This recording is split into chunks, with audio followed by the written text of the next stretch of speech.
மாண்பு உறுப்பினர் தா வேலு. மாண்புமிகு பேரவை துணைத் தலைவர் அவர்களே, மானமும் வீரமும் மிகுந்த தமிழ் இனத்தை வணங்கி இன்றைய தமிழ் உலகின் சூழ்நிலையை அன்றைய கலிங்கத்து பரணி போர் காட்சி ஒன்று நினைவுபடுத்துகிறது. விடவிகள் முடுமுடு விசைபட முறிபட எரிபட நெறிபடவே அடவிகள் பொடிபட அருவிகள் அனல்பட அருவரை துகள்படவே என்று தொடங்கும் பாடலில் முடுமுடுவென்று மரங்கள் முறிந்து விழுகின்றன, அடவிகள் பொடிபடுகின்றன, மலைகள் தூளாகின்றன, அருவிகள் நெருப்பாகின்றன. ஓசை கேட்கும் போதே பெரும் படையொன்று எதிர்பட்ட அனத்தையும் அழித்தொழித்தபடி பாய்ந்து செல்வது தெரிகின்றதல்லவா? தமிழ் மரபின் பெரும் படையோ அதனையும் கடந்து வீறு கொண்டு எழுகிறது, வெற்றியும் பெறுகின்றனர். அன்று அந்த பெரும் கலிங்கத்து படையை தடுத்து நிறுத்தி பெரும் வெற்றியை ஈட்டிய சோழகுலத்தின் தளபதி கருணாகர தொண்டைமான் இன்று அதே போன்றதொரு ஆதிக்கப்படையை தடுத்து நிறுத்தி காட்டிய தமிழினத்தின் தளபதி முதல்வர் அவர்களை வணங்கி இந்த பெரும் போரில் அவர் முதன்மை சிப்பாயாக துணை நிற்பேன் என்று கூறி எனது உரையை தொடங்குகிறேன். சனாதன எதிர்ப்பு என்று ஒரு சொல்லால் டெல்லி செங்கோட்டையே அதிர வைத்த தமிழ்நாட்டின் எதிர்கால நம்பிக்கை நட்சத்திரம் திராவிடத்தின் கொள்கை வாரிசு எங்கள் துணை முதலமைச்சர் அவர்களுக்கும் தெளிவான நீண்ட உரையின் மூலம் இனிய தமிழில் தமிழ்நாட்டின் எதிர்கால நிதிநிலை அறிக்கையினை வழங்கிய நிதி அமைச்சர் மற்றும் வேளாண் துறை அமைச்சர் அவர்களுக்கும் அவை முன்னவர் சட்டமன்ற கொறடா மற்றும் அவையோருக்கு எனது வணக்கங்கள். இந்த நிதிநிலை அறிக்கையை பொறுத்தமட்டில் அறிவி சார்ந்த பேரறிஞர்கள் உட்பட இன்று நாடே போற்றும் ஒரு ஒளி மறைவில்லாத மக்களை சுடாத சூரியனின் நிதிநிலை அறிக்கை. இதை பழந்தமிழர் மரபிலிருந்து நான் பார்க்கிறேன். இனம் மொழி பாதுகாப்பு. ஒரு மொழியை அழித்தால் அந்த இனத்தின் பெருமையையும் வீரத்தையும் அழித்து விடலாம் என்று சிலரின் கனவை சிதைக்கும் வகையில் பறவை குஞ்சுகள் வளர்ந்திடும் பருவத்தில் பகையிடமிருந்து பாதுகாக்கும் தாய்ப்பறவையின் போர்க்குணம் போல திட்டத்தை தீட்டியிருக்கிறார். திராவிட இயக்கத்தின் அடித்தளமே இன மொழி உணர்வு சமூக நீதியும் தான். அந்த வழியில் பேரறிஞர் அண்ணாவால் தமிழ்நாடு என்ற பெயரை பெற்றோம். முத்தமிழறிஞர் கலைஞரால் செம்மொழி என்ற தகுதியை பெற்றோம். பெற்றதை வளர்த்தெடுப்பதுதான் தாய்மையின் குணம். அப்படித்தான் இந்த தமிழ் சமூகத்தின் மொழியையும் வரலாற்று பெருமைகளையும் பாதுகாத்திடும் வகையில் திட்டங்களை வகுத்திருக்கிறார். குறிப்பாக தமிழ் மொழியின் பெருமையாக கருதப்படுகிற திருக்குறளை 45 மொழிகளில் வெளியிடுதல், கடல் கொண்ட பழமை நகரமான காவிரி பூம்பட்டினம் கடல் ஆய்வு, தமிழர்களின் பெருமையை மேலும் உயர்த்த பல இடங்களில் அகழ்வாய்வு, தேர்ந்தெடுக்கப்பட்ட 500 தமிழ் இலக்கியங்களை ஆங்கிலத்தில் மொழிபெயர்த்தல், வெளிநாடு வாழ் தமிழர்களுக்காக தமிழ் மரபை முறையாக அறிமுகம் செய்திடும் வகையில் 100 தமிழாசிரியர்களை கொண்டு அயலக தமிழ் நல வாரியம் மூலம் நேரடி வகுப்புகள் நடத்திட நிதி ஒதுக்கீடு. இந்த உரையில் நம் தமிழ் காக்கும் முதல்வருக்கு ஒரு வேண்டுகோள். இந்திக்கும் நாம் எதிரி அல்ல, இந்தி பேசும் மக்களுக்கும் நாம் எதிரி அல்ல. பேரவை துணைத் தலைவர் அவர்களே, சில அரசியல் தலைவர்கள், சிறந்த கல்வியாளர்கள், பாரம்பரிய பத்திரிகைகள், சிறந்த ஊடகவியலாளர், வெளிமாநில நடிகர் கூட நாம் ஏதோ இந்திக்கும் அதை பேசும் மக்களுக்கும் எதிரி போல் ஒரு மாயை உருவாக்கி பேசி வருகிறார்கள். அது மிகவும் தவறு. தமிழர்களைப் போல் தமிழ்நாட்டை போல் சகிப்புத்தன்மை சகோதரத்துவம் பேணும் மாநிலம் வேறு எங்கும் இல்லை. அதற்கு உதாரணம்தான் தென்னிந்திய இந்தி பிரச்சார சபா தியாகராய நகர் 1912 இயங்கி வருகிறது. ஒரு வருடத்திற்கு இந்தி படிக்க விருப்பமுள்ள 2 லட்சம் மாணவர்கள் தேர்வு எழுதி வருகிறார்கள். யாரும் அவர்களை தடுப்பது இல்லை, விமர்சனம் செய்வதும் இல்லை. எப்படி அலைடு பிரான்சிஸ் மூலம் பிரெஞ்சு கற்று வருகிறார்களோ, ஜப்பானீஸ் டொசாகை மூலம் ஜப்பானீஸ் கற்று வருகிறார்களோ, ரஷ்ய கலாச்சார மையம் மூலம் ரஷ்ய மொழி கற்று வருகிறார்களோ, அதே போல் தமிழகத்தில் விருப்பப்பட்டு எந்த மொழியும் கற்கலாம். அதற்கு யாரும் தடுப்பது இல்லை. அதற்கான வாய்ப்பு இங்கே கிடைக்கிறது. வடநாட்டில் சில அறிவுஜீவிகளுக்கு அது புரிவது இல்லை. எப்படி இந்தி மொழியை பரப்ப இந்தி பிரச்சார சபை உருவாக்கப்பட்டதோ அதே போல தமிழ் மொழியை அதன் சிறப்பை வெளிமாநில மக்கள் தெரிந்து கொள்ள ஆர்வமாக விருப்பம் உள்ளவர்கள் படிக்க ஏதுவாக ஒரு தமிழ் வளர்ச்சி சபை உருவாக்கப்பட வேண்டும். இந்திய நாட்டின் முக்கிய நகரமான டெல்லி, மும்பை, கொல்கத்தா, ஹைதராபாத் பெங்களூர், போபால் மற்றும்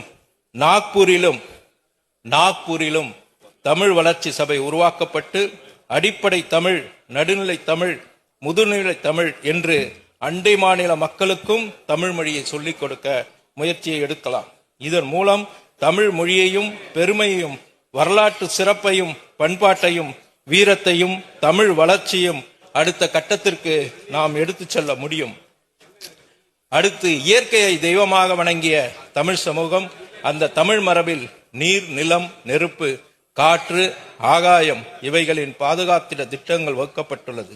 நிலத்தையும் நீரையும் பாதுகாக்கும் வகையில் கடல்சார் அறக்கட்டளை, ஆறுகள், கால்வாய்கள் தூர்வாரிட நிதி, தமிழக நதிகளில் கழிவுநீர் கலக்காமல் இருக்க சுத்திகரிப்பு நிலையங்கள், எரிசக்தி மூலம் மின்சார தேவைகளை பலப்படுத்த நிதி, காற்று மாசுபடுவதை தடுக்க மின் பேருந்துகளை அதிகப்படுத்துதல், ஆகாயத்தில் விண்வெளி தொழில்நுட்ப திட்ட ஆராய்ச்சிகளை ஊக்கப்படுத்திட நிதி ஒதுக்கீடு, இப்படி நிறைய பல திட்டங்கள்.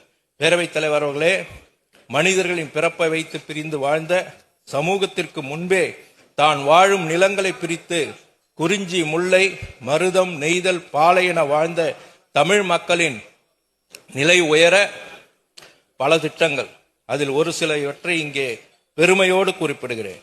தமிழ்நாட்டின் அடையாளமான கிழக்கு மேற்கு தொடர்ச்சி மலைகளிலும் சமவெளி பகுதிகளிலும் வாழும் மலைவாழ் மக்களின் மேம்பாட்டிற்கு நிதி, கடல் சார்ந்து வாழும் மீனவ மக்களின் வாழ்வாதாரம் உயர்த்தும் வகையில் மீன் இறங்கு தளம், மீன்பிடி வலைப்பின்னுதல் உள்ளிட்ட உட்கட்டமைப்பு வசதிகள், கால்நடை வளத்தை அதிகரித்து அதன் மூலம் வேலை வாய்ப்புகளை பெருக்கிடும் திட்டங்கள், வனப்பகுதியில் அமைந்திருக்கும் சாலைகளை பராமரித்து மேம்படுத்தி பழங்குடிகள் பயன்பெறும் வகையில் சிறப்பான திட்டங்கள். தமிழ்நாட்டில் ஒரு வருடத்திற்கு சராசரியாக 28.61 கோடி உள்நாட்டு பயணிகளும் 11.75 வெளிநாட்டு பயணிகளும் வந்து செல்வதாக சுற்றுலாத்துறையின் அறிக்கை கூறுகிறது. அந்த வகையில் ராமேஸ்வரம் பகுதியில் பல லட்சம் உள்நாடு மற்றும் வெளிநாட்டு பயணிகள் வந்து செல்கின்றன.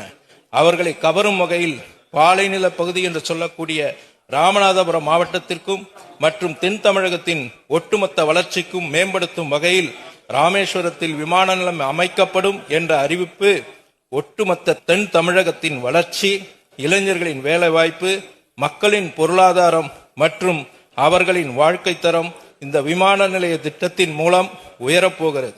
தொலைநோக்கு திட்டம் என்பதையும் தாண்டி இது ஒரு மறுமலர்ச்சி திட்டம் என்றே சொல்லலாம். அது மட்டுமல்ல, சமூக சிந்தனையுடன் உருவாக்கப்பட்ட சில திட்டங்களை இங்கே மன நெகிழ்ச்சியுடன் பதிவு செய்ய கடமைப்பட்டிருக்கிறேன். தாயுமானவர் திட்டம். நான் தாயுமானவன், தந்தையானவன், அன்பு சேகவன், அருமை நாயகன் என்றொரு பாடல் உண்டு. அந்த பாடல் வரிகளுக்கு ஏற்ப பேரன்பு நாயகனாக நமது முதல்வர் அவர்கள் திகழ்கிறார்கள்.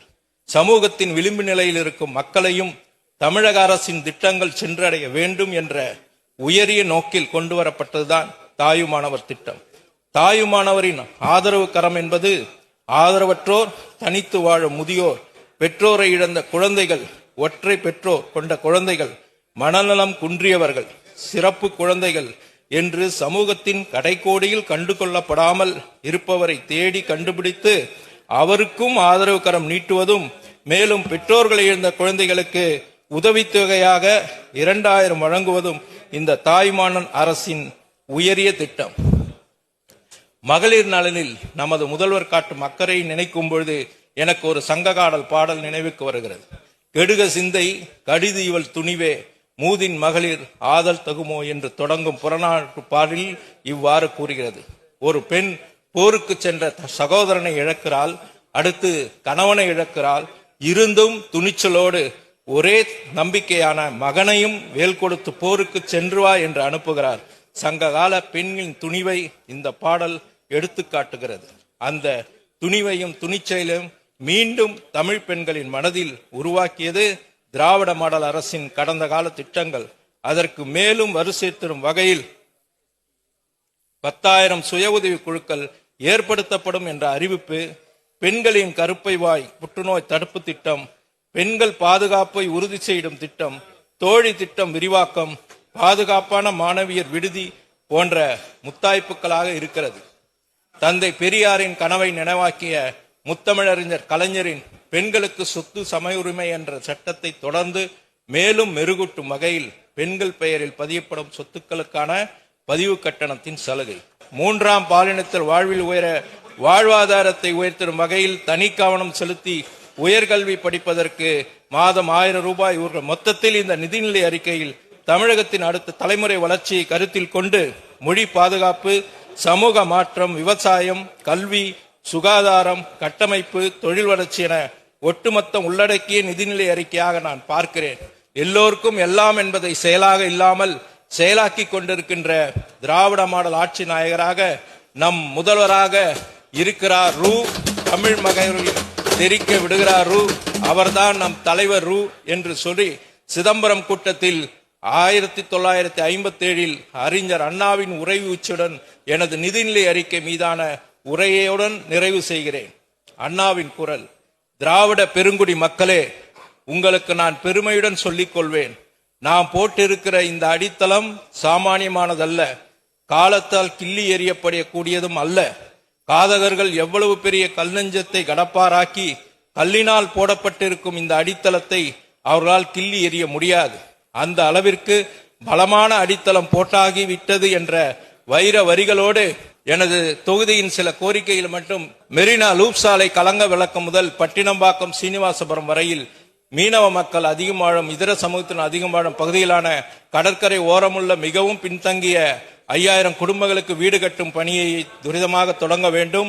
அந்த சாலையில் முன்னெடுக்கும் வளர்ச்சி பணிகள் காரணமாக பெரும்பான்மையாக கடலை நம்பி வாடும் மீனவ மக்களின் வாழ்வாதாரம் எந்த வகையிலும் பாதிக்காத வகையில் உறுதி செய்திட வேண்டும். மெட்ரோ ரயில் பணி காரணமாக சேந்தோம் நெடுஞ்சாலை ஒரு வழி பாதையாக மாற்றப்பட்டது.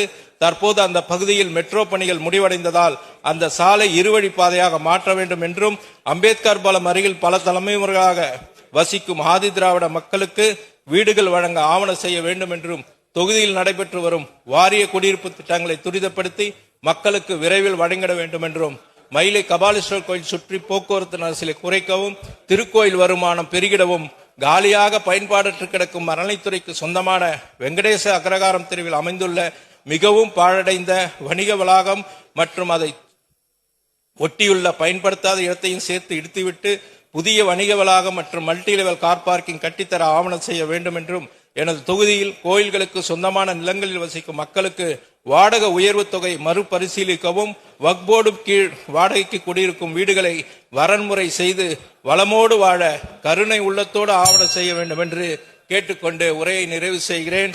வாழ்க தமிழ், வளர்க தமிழ்நாடு.